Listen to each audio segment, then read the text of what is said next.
I'm going to show you how to do equal. It's for Arizona and it's easy. First, log on to the eQual website at apps.azsos.gov/equal or do a Google search for eQual Arizona. Then click on Sign a Candidate Nominating Petition. Betty decided to use her voter ID card. This is her voter ID card. And she put her information and the last four numbers of her social security number.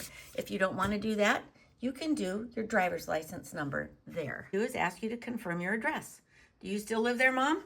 Yes. Okay, so what she's going to do is click on the little blue writing with their name, and she's going to pick the candidates she wants to sign for. She's picked a candidate, so she's entered her email address. She's going to enter it again, and then she's going to decide for herself if she wants to provide her email address to the candidate.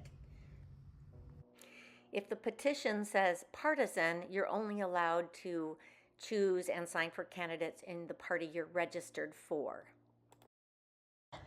That's great. Scroll down and there's even more petitions she can sign. So she can pick some more people she'd like to sign for.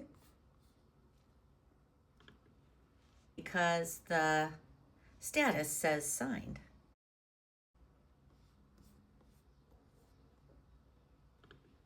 I have to click again. Probably want to look at the far right. See here? Closed on this one because she's already signed one and she's only allowed to sign one. Signing. So it shows now she's signed 2 petitions, everything else is closed. So because we can pick 7 because there are 7 openings for town council. All right? I did it and you can too.